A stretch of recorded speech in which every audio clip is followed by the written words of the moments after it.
So my first question is, our identities are sovereign, as we know, right? It takes bravery not only to be Black, but also to be authentically Black, like showing up as your true selves when in your 9 to 5, the things that we do as artists after work.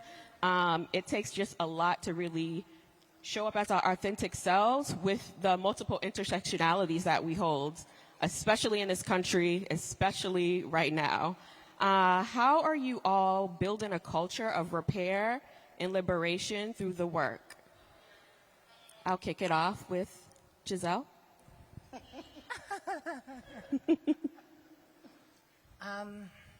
Good morning, y'all. Good morning.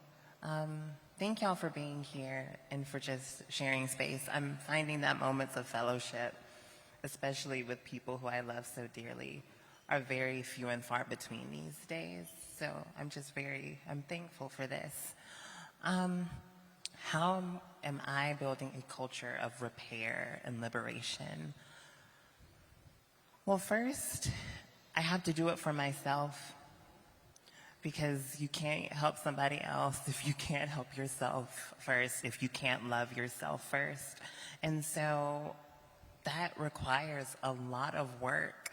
And I think that as a Black trans woman, for me, that calls for taking care of my safety, taking care of my sisters who have the same lived experience, but also really naming what makes me feel whole at the end of the day.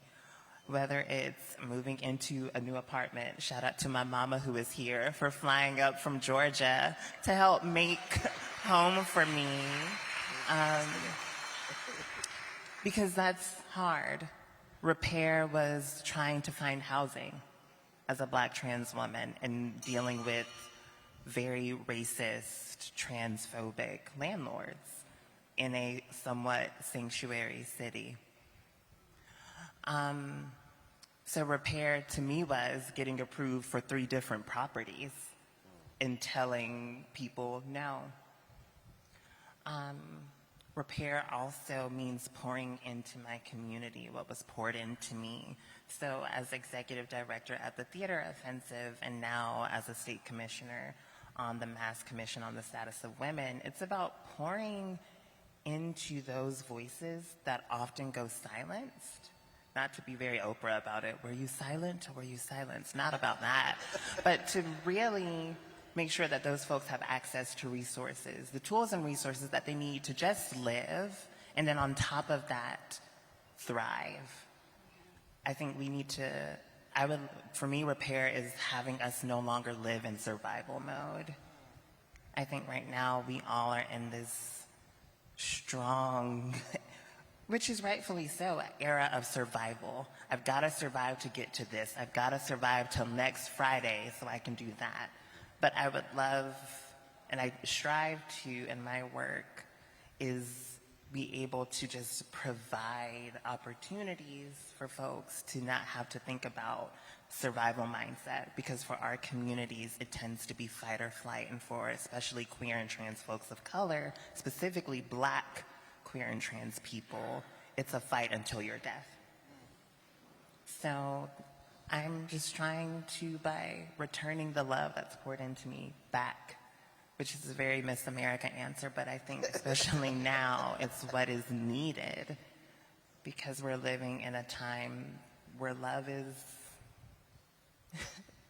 inconsistent. So. Thank you. And I love that you started with yourself. It's repair and the liberation starts with you. Yeah. Thank you. Curtis? I think for me, diving deep into like what you just said about repair, especially for my sis right here, I think collecting stories is for me when I think about repair. I think that the LGBTQ Black existence and culture is trying to be erased here in our city. And so I think that for me, it's collecting the stories and telling the truth when it comes to repairing our community and the culture of Black queer existence. When I think of liberation, I think about yesterday, where it was a time where we were supposed to celebrate for freedom. And me and my partner sat down together, was like, wait, we're celebrating, but all of our people aren't free. You know, our queer people are still being chained mentally, physically, emotionally.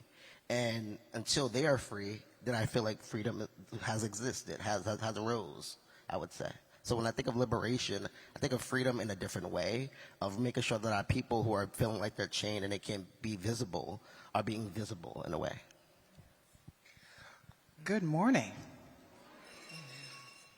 Ooh, this is a hard question because I'm asking that a lot. For me, I'm trying to answer, what does it mean to be soft? I've never landed softly anywhere. And I come from a family where the moment you are born, you are a servant for community, whatever that looks like. But what comes with that is the greatest sacrifices you will endure over time. And I'm at a point in my life, I'm like, so what does it just mean to be soft? My edges are real rough. Not these ones, but my edges are real rough.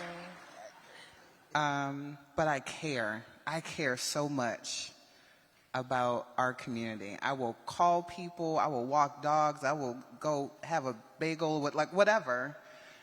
Because for me, I feed off the energy of our people. I actually carry that energy. Sometimes it's hard to shake. But when I have that energy, I can transfer at least the positivity of that to someone else who may be having a bad day, where maybe they only have 20%, but I got the other 80%, right? The other piece is every year, I look through a lot of different photos, and I just need to recall all the senses of those moments, whether it's Bands Festival, my life as a mother, doing my first talent show at 13, like whatever it was, I just need to recall those memories because this is the greatest camera in the world, and we have so much more to collect, so I try to dwell in those memories a lot. Thank you.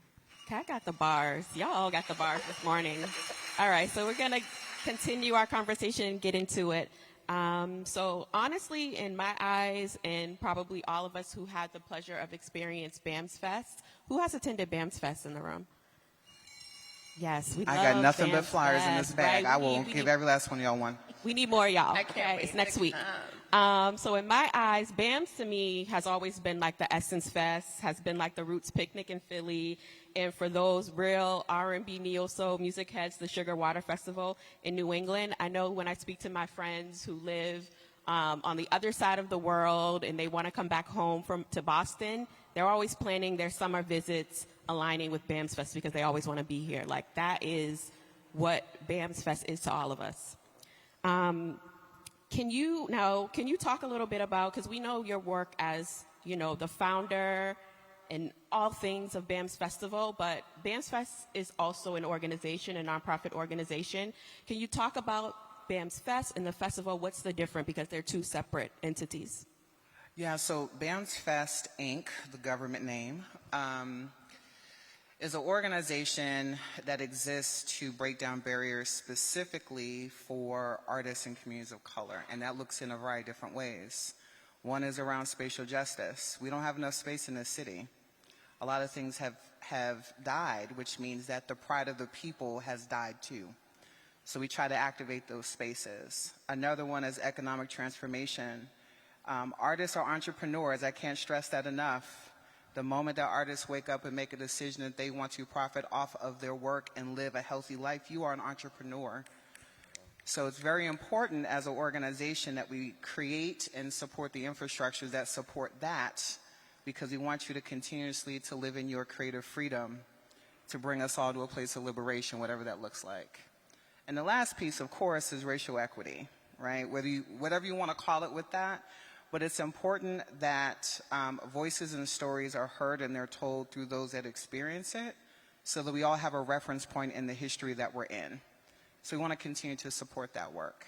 And we do that through programs, our festival, we do convenings, we're leaning more into artist civic engagement, because we want artists to understand that they're not powerless, they're powerful. And there's more agency that they have than they think. So really helping them to think about that. But also, even like during COVID, we did a lot of work in making sure that artists and their families were fed. Because when venues shut down, they didn't have an outlet. BAM's festival is the graduation. It's all the work we do in between each festival. So that's the artists, that's the businesses, that's the partnerships that we have. It's working with everyone for us to be able to get to this beautiful showcase of what happens when we collectively work together and get to celebrate in community in a green space and reset our bodies and energies and connect with Mother Nature. And Bands Fest is now 10 years old as an organization this past May. Thank you. The other thing I want to lift up that we selfishly and unfortunately don't talk about is we are volunteer-led. I've been doing this for 10 years, giving my life to it while working multiple jobs and raising a beautiful black boy. So when we are out here asking for support, it's not, because it's a plea. It's the fact that literally folks are giving 5, 10, 20,000 hours a year to volunteer to support this organization. And we want to eventually move to a different infrastructure. But that thing I talked about, care, that's why we do it. We need to be able to brag that Boston has something, that we are a cultural destination, we are a creative hub, and black and brown people live here. That's all I got. I got another question, so thank you, Kat. So BAM's Fest is next week. June 28th, yes. Who all gonna be there? Who's the headliner? I don't want to spoil it, but I mean, like, what artists? What's gonna happen? I love you in this shameless plug. You better go ahead. Let's go. We're here to talk. So BAM's Festival will be back again, 7th annual. We're in our 7th year, y'all. Like, that's a huge number. We will be at Franklin Park Playstead Fields, ground zero for all cultural events since the 1960s. Shout out to Elma Lewis. We have over 20 artists this year. Musically, we have Layla Hathaway. Yeah, y'all better pull up. We have the amazing Duran Bernard. Yup, y'all better pull up. We have the legendary group Little Brother, 30 years in hip hop. Now I have to talk about our local artists because they are equal to the value of our headliners. I just need to emphasize that. It's not random. But we have Boston's own Ed O.G. Okay? Roots Alley Collective, giving nothing but love to our Caribbean community. They're going to be on stage. Hassan Barclay representing punk and rock, which I'm super excited because black music is all music, in my opinion. Right? We have poets Cole Rodriguez and Amanda Shea, so spoken word will be present. And the Peacekeepers, all about dance, and of course, Stiggity Stacks Worldwide. So it's this beautiful range of music and dance and all things art that I'm really excited about. And it's from noon to 10. I know that's a long day. Pull up with your lawn chair and your blanket, claim a patch of grass, whatever it is. But it's important that we show up because there's folks who don't want us to show up. Free, open to the public, register, donate if you can.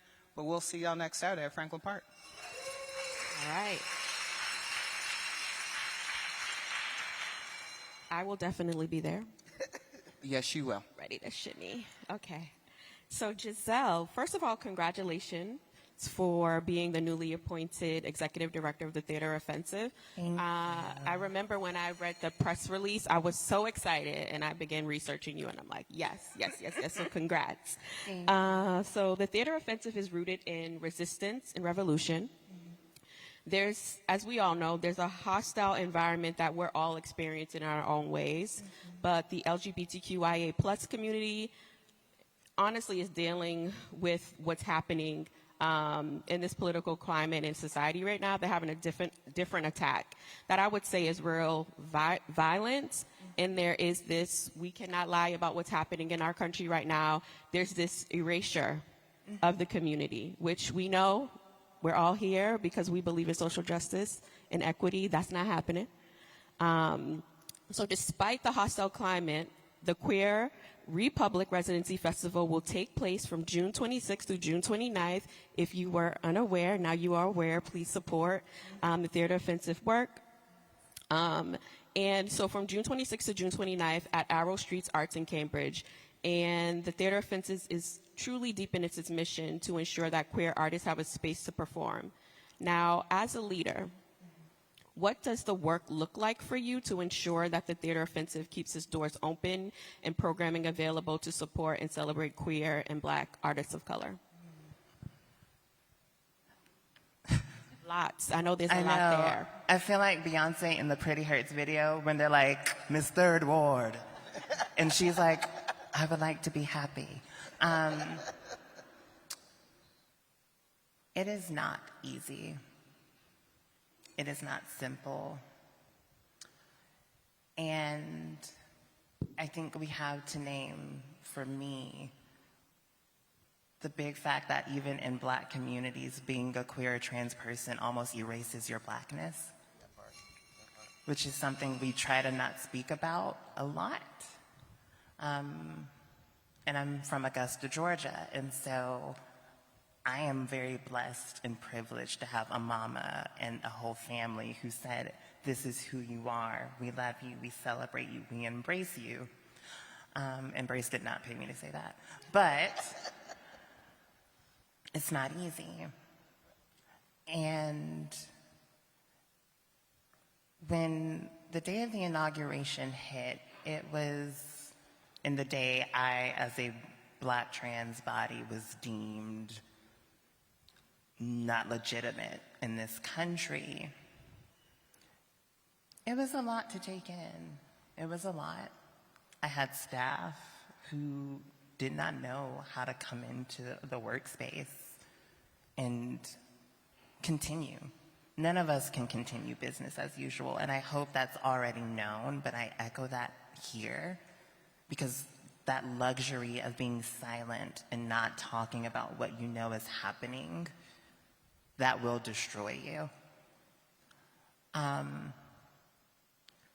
so for me as a leader, I just have to keep thinking about how I am in a privileged position to invoke change because Black trans women are not often given that opportunity. You will hear me keep saying Black trans women, because we keep being murdered at alarming rates. Our murders are going unsolved, or we'll hear about them months later in an Instagram post, or we're seeing angels on a post saying rest in peace, and then there's a GoFundMe around the fact that her family that is dead naming her can't pay for the funeral, but the community that loved her has no access to even give her a homegoing service.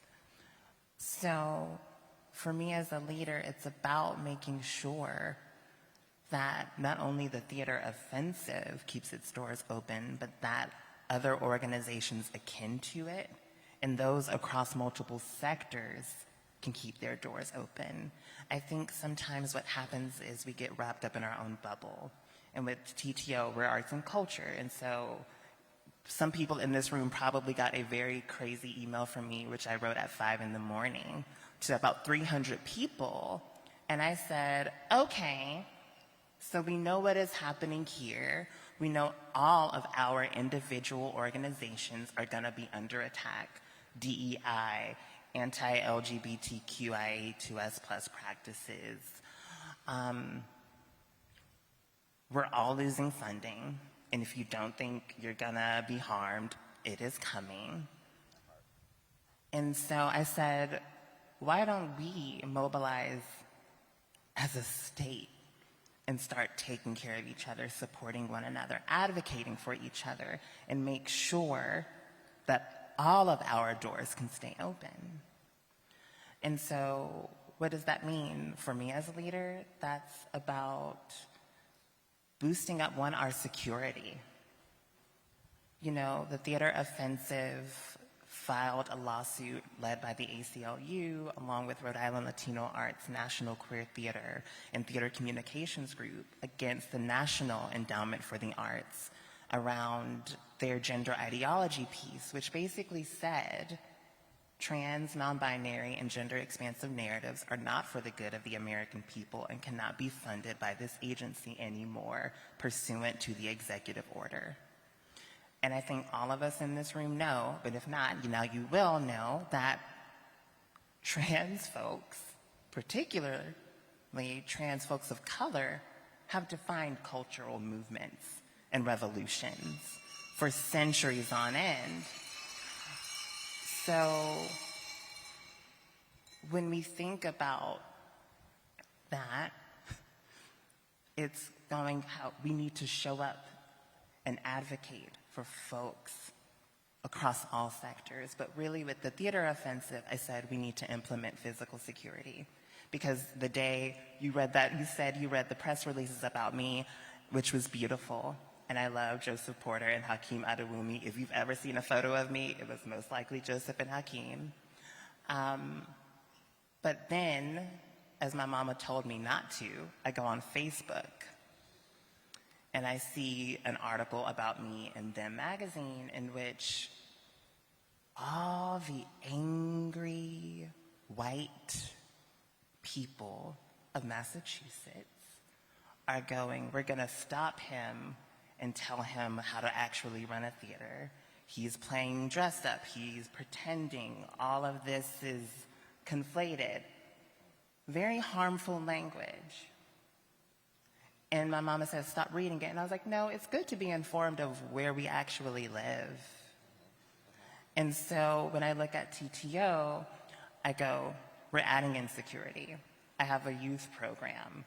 These children need to be protected. If you all are following, the United States Supreme Court upheld Tennessee's ban on gender-affirming care for youth under the age of 18. And do you all not know how detrimental that is? There are young people who have chosen to live truthfully and unapologetically and are being stripped of the ability to the care to do so that is essential for them to live. We can campaign for abortion access. We can campaign for marriage equality. But if we are not going to campaign for our young people, especially of queer and trans experience, what are we doing it for? Because they're the ones who have to clean up whatever is left.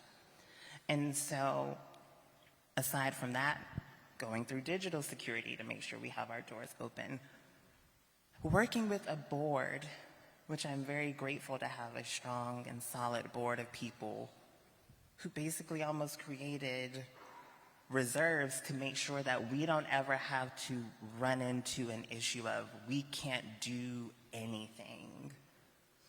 But also, how am I making sure our doors stay open? Filing that lawsuit. Because not only does that help TTO, that helps other organizations across the country that don't have the opportunity or can't even afford to speak out against the injustice that is happening to them. But also, it's about, I'm gonna be so real, it's about shutting people down and shutting people up. Because many folks, have tried to diminish queer and trans artistry, and I always walk into a space and remind them, remember this show? That was trans people of color. Remember that? That was queer people of color.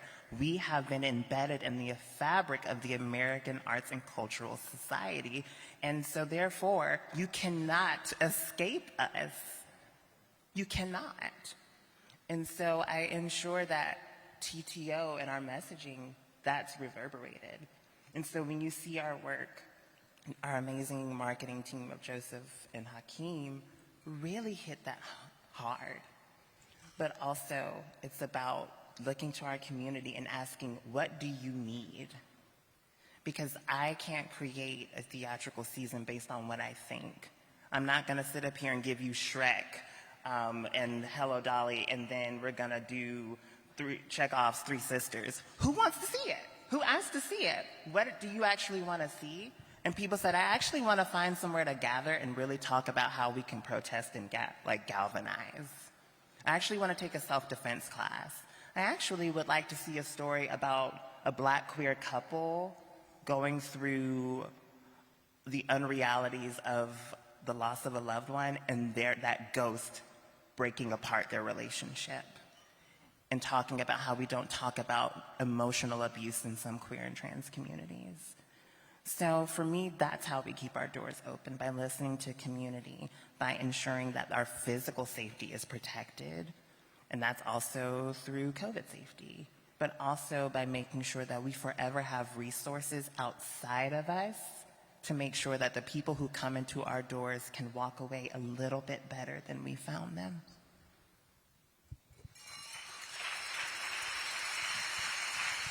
Thank you. Now, Curtis, you also do a lot.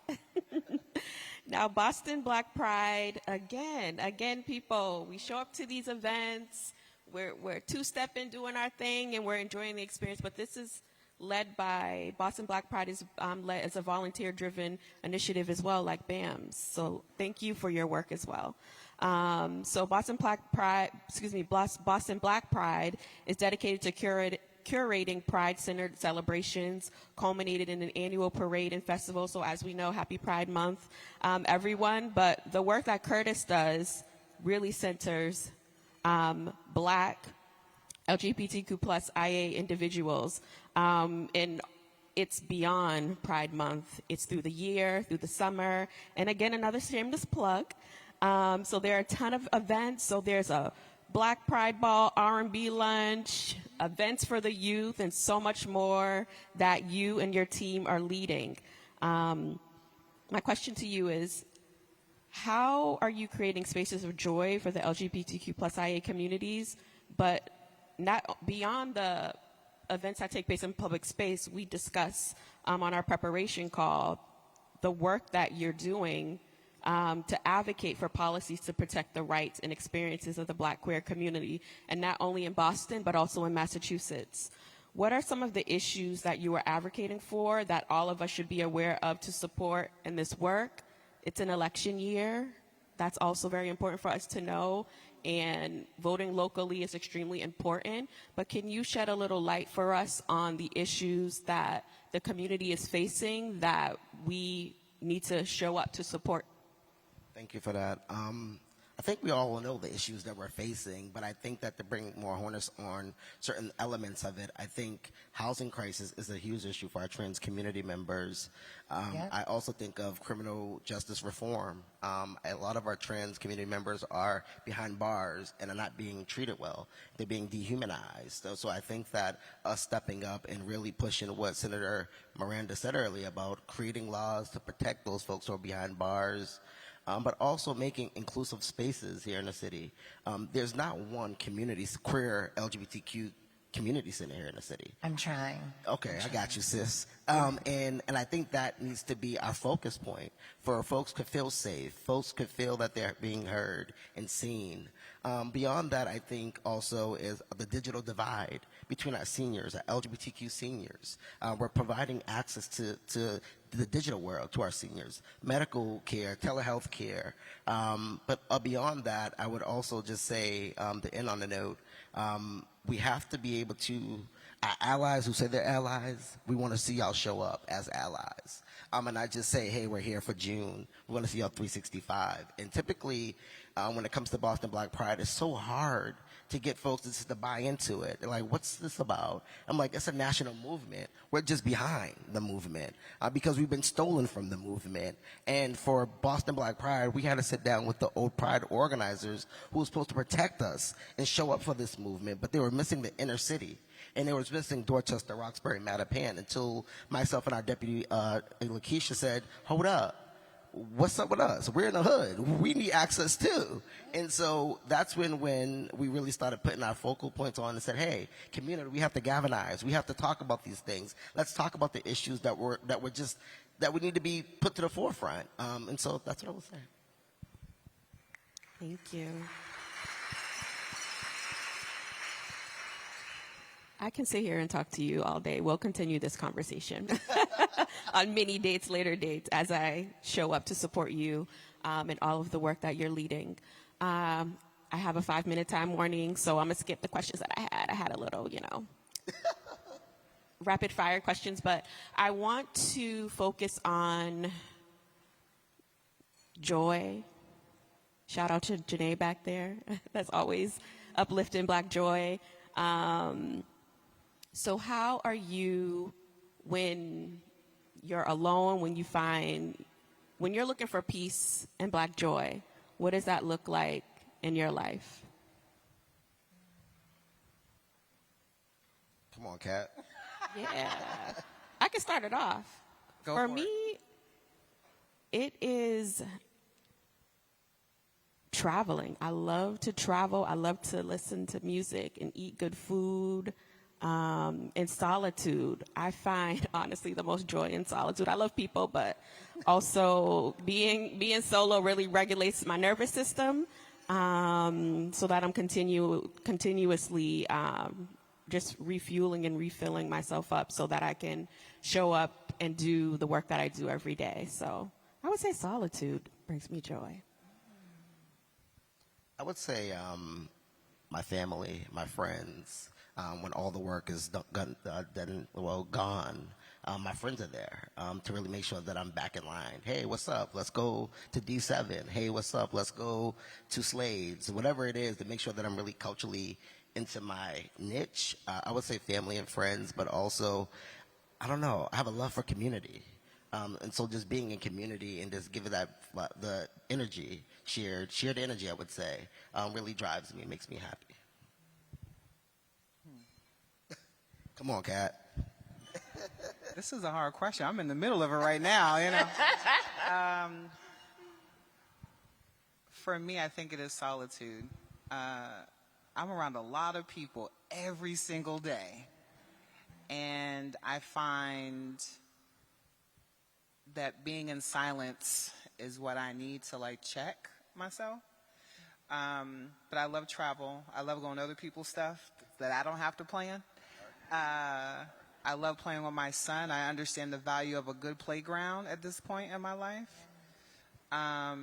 Music. Right now I'm into roots reggae. There is a lot of powerful messaging in roots reggae right now.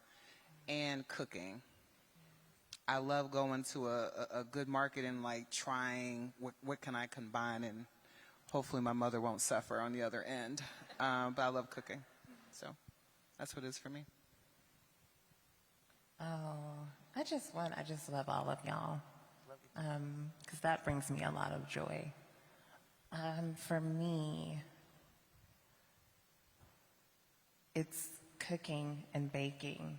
It was such a foundation of my upbringing, and my mama will tell you, I'm the girl that one day finally got my granny's gravy right by using the flour, the water, and it didn't clump, it didn't curdle, and I started crying. And it was because it tasted exactly like what my granny Mariah made when I was 7.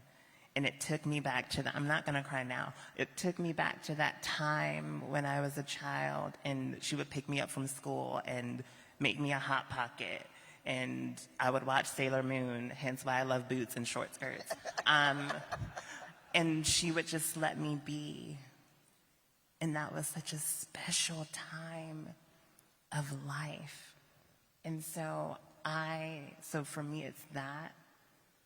But also, it's being able to help someone and have the privilege and access to tell someone, I can help you make this happen. Because I think so often it's we know when someone needs our help and we can't do anything about it, and it pisses us off because we have no access or no way out. But when I can come to someone and say, and it's not a savior complex, because I'm nobody's savior, but it's when I'm able to see someone else's humanity and they see mine, and we both say we've got each other, And what I have, you also will have. And I think having a 7-month-old Yorkie puppy has really taught me that. Like I said, how you talked about housing for trans women, getting this great new space that's one level for her to just spread out and play and be with us and feel loved is something that brings me so much joy. And one of my friends said, yeah, Giselle, because think about it. You'll have many dogs in your life, but you'll be her only human mama. And it turned something in me. And so that's bringing me a lot of joy, just being able to help take care of others the way people help take care of me. Just like all of y'all do for me. So thank you.